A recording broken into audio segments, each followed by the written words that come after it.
Hello tout le monde! Tu sais quoi, t'as qu'à te foutre à poil dans tes vidéos, ça fera le buzz! Dans une précédente vidéo, je prenais en compte ce conseil qui m'a été donné par 2-3 personnes avisées. Et comme ce conseil est particulièrement constructif et pas du tout hors contexte, je continue à le prendre au mot et j'enlève les couches. Dans la vidéo précédente, j'enlevais le bas et aujourd'hui, j'enlève le haut.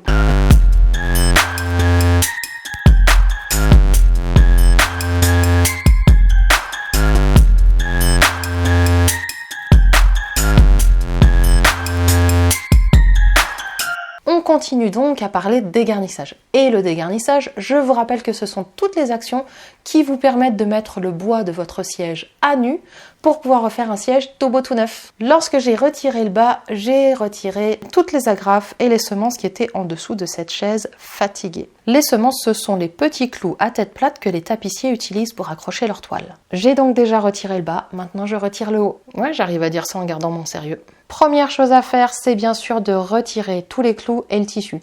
J'ai déjà fait une vidéo où je vous montre comment retirer les clous, alors je ne vais pas m'attarder dessus. Vous pourrez aller la voir, elle est en description. Je vous y explique comment faire, les outils que j'utilise et je vous donne même une astuce pour aller plus vite. Cette chaise a été faite de façon traditionnelle et dans les règles de l'art, donc en dessous du tissu, on trouve sans surprise ce qu'on appelle une toile blanche. Je vous assure, elle était blanche au départ. Elle a été posée avec des semences, donc j'utilise un ciseau à dégarnir pour les retirer une par une. La technique, c'est de taper sur le ciseau à dégarnir avec un maillet pour chasser les semences. Vous placez votre outil à 45 degrés de la surface du bois et vous le gardez le plus parallèle possible du bord de ce qu'on appelle la feuillure, en faisant toujours attention à ne pas toucher le bois apparent pour ne pas l'abîmer.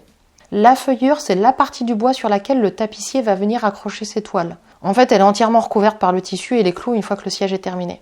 Et une fois que la toile blanche est terminée, c'est la partie intéressante quand on est débutant parce qu'on va découvrir tout ce qu'il y a à l'intérieur d'un siège et comment il a été fait. Vous découvrez une couche de ouate en dessous de la toile blanche, une petite couche de crin qu'on appelle piqûre de crin, la garniture en crin en dessous qui a été entièrement façonnée et piquée à la main. Et les trucs que vous voyez au coin, ce sont des petits morceaux de carton qu'on pose pour avoir des beaux angles droits. Et en dessous de la garniture, il y a encore une toile en jute et les ressorts, plus les sangles et le jaconat que j'ai déjà dégarni dans une autre vidéo. Tous ces éléments sont accrochés entre eux et ont été posés les uns après les autres dans le bois, donc c'est autant de petites semences de différentes tailles qu'il va falloir retirer les unes après les autres. Si vous avez envie d'aller au bout de la découverte, je vous conseille de retirer les couches les unes après les autres pour pouvoir voir ce qu'il y a en dessous et de regarder comment ça a été fait. Retirez d'abord toutes les semences de la toile blanche pour pouvoir l'enlever. Passez ensuite aux semences de la garniture en faisant tout le tour du siège pour pouvoir retirer la garniture et accéder à la toile de jute en dessous. Puis retirez toutes les semences de ce qu'on appelle la toile forte, donc cette toile de jute, pour l'enlever et découvrir les ressorts et ainsi de suite jusqu'à ce qu'il n'y ait plus rien dans le bois. Mais si vous avez envie d'aller au plus vite, faites comme moi et retirez tout en même temps. Je démarre par un angle à droite et je retire tout ce que je trouve sur mon passage jusqu'à avoir fait tout le tour du siège.